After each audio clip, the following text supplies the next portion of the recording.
Way up in the air, here we go. No hands, roller coaster, here we go. Big burst of speed. Hey, we're on a haunted train Mr. ride. Freeze, here we go. Oh, look at you. You already put your hands back down. Come on, here we go. It's going to happen. It's going to happen. Here it comes. Here it comes. That engineer's about to pull back on that throttle, and we're about to just take off out of here. Here it comes. Wait. Hang on. I hate it when his timing is on. Here it comes. Oh, he's got to back it up a little bit. Oh, did you feel it? There we go. Hey, if you don't think we're going fast right now, all you have to do is just turn around and look behind us. We're leaving tracks. Yeah, that was actually more like a takeoff of a herd of turtles than Mr. Freeze. Look over there on your left. You see all those people waiting in that line over there? They think they're in line for the new Texas Giant. No, that's the ladies' restroom. No, that is the new Texas Giant. I'm still trying to figure out why they keep calling it new. It's been that way for 10 years now, but that's what the sign says. That first drop's about 75, 80 degrees, almost straight down. Followed by 7 high bank curves, some at over 90 degrees of banking. Top speed of the new Texas Giant, 70 miles an hour. That's a little bit faster than what this here train goes, but this train does something pretty spectacular when we reach 88 miles an hour. Now that big orange thing coming up over there on your right-hand side, that is the world's largest land-based oil derrick. It's just a big observation tower built in 1969. You can ride an elevator all the way up to the top, have a look around the neighborhood, and bring that elevator right back down again. I actually operated that elevator back in 1982. It was not the most, wasn't the most fancy job in the world, but it had its ups and downs.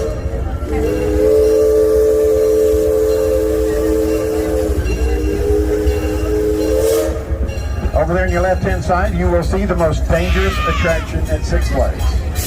Yes, I said the most dangerous attraction at Six Flags. It is dangerous, but it's thrilling and fun. It's exciting. It is Interstate 30.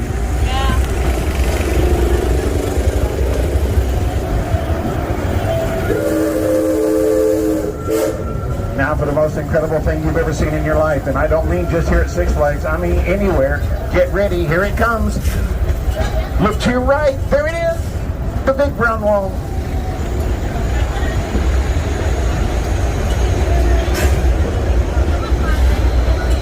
All right, folks, come up on your left-hand side. Now, my engineer is going kind of fast, so I'm not going to be able to tell you everything about it. But coming up on your left, as soon as the bushes clear out of the way, look at our ghost town coming up on the left. There it is. There's one guy in particular I got to tell you. You see the guy sitting out in front of the hotel? Can you see him? I know it's dark.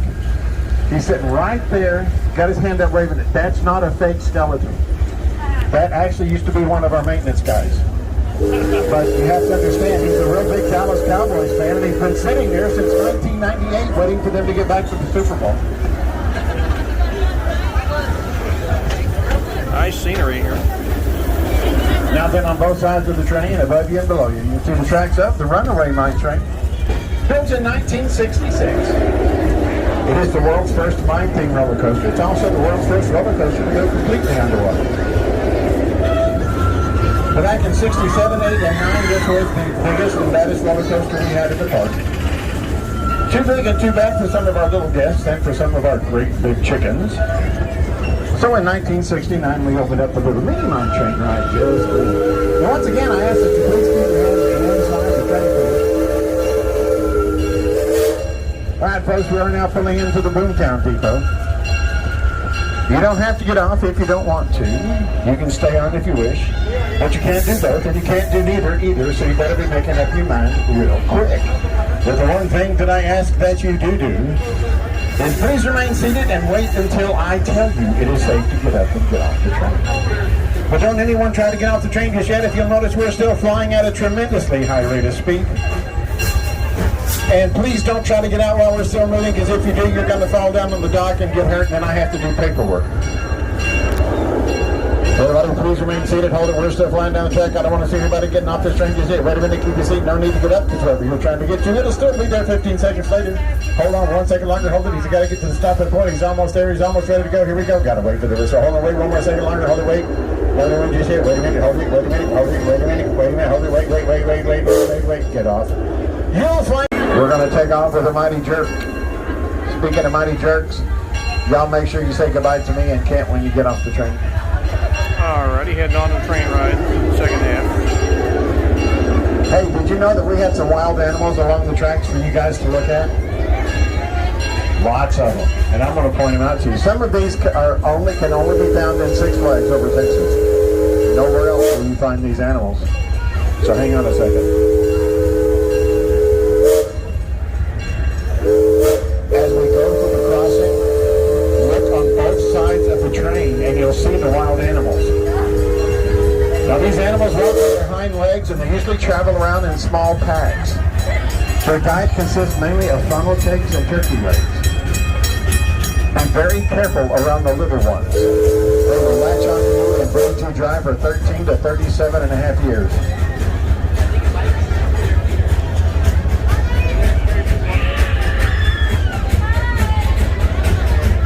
Six Flags over Texas opened in August of 1961. Sometime during that first season, the park was just about ready to close. Most of the people had already left the park. The train was making its last trip all the way around the park. And in 1961, there was only one station, and it's the one we're going to right now. So the engineers left Johnson Creek Station and they made their last trip around the park. Everything was going fine. You could hear the chugging of the locomotive echoing throughout the basically now empty park. As the train reached the last curve in the track before seeing our next station, right there, standing on the tracks, was a girl. The engineers slammed on the brakes and brought the locomotive to a stop within about a couple of inches from hitting the young girl. By the time he got down off of the locomotive and ran to the front of the train, she was gone. He heard laughter over in the area where Flume 1 is now. It was a little girl laughing, and he looked and he saw her standing there. He gave chase. She took off. She was laughing as she was running away from him, and she ran all the way towards Johnson Creek. And just before she fell in the water, she disappeared. Now, folks, what I just told you is supposedly a true story about a girl that we have become known around the park as Annie. Annie has been seen throughout the park at different times throughout the year. She lives in the Oh I Hurt dentist office, located right there in the Texas section. Many people have seen her. Downstairs used to be called the candy kitchen. Many employees had many pieces of candy fly off the shelf for no reason. Things are true about the store. Annie has been seen throughout the years along the railroad tracks. Believe Annie could actually exist here at Six Flags. Who was Annie? Is this real? Did she drown? The story is she drowned in Johnson Creek before Six Flags came around.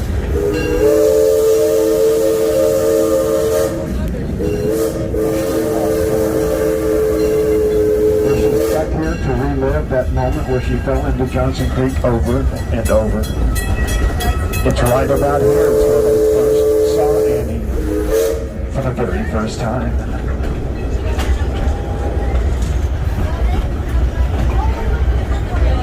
If you look closely, you may see her along the tracks tonight. Welcome to the dark part of Six Flags.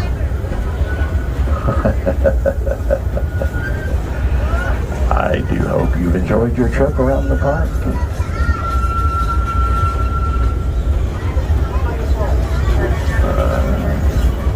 She's been seen all day today over here on the right side. Look closely. You might see her again. But as we pull into the Johnson Creek station, you do have a choice.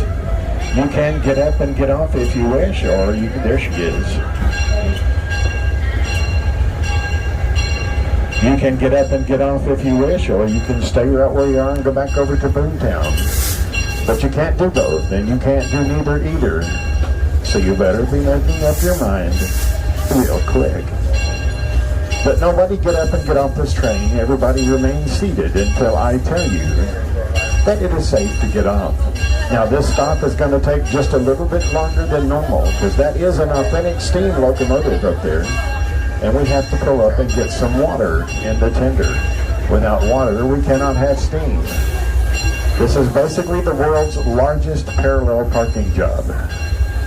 The engineer has got to stop the train at the exact precise mark, so the spout from the water tower will fit down into the tender. If he misses short, he's going to have to pull up again. If he goes too far, he's going to have to back up. So everybody please remain seated and wait until he lets me know that he's nailed his parking job. Hold on just a second longer. Hold it right. There you go, folks. You can get up and get off the train. The exit is all the way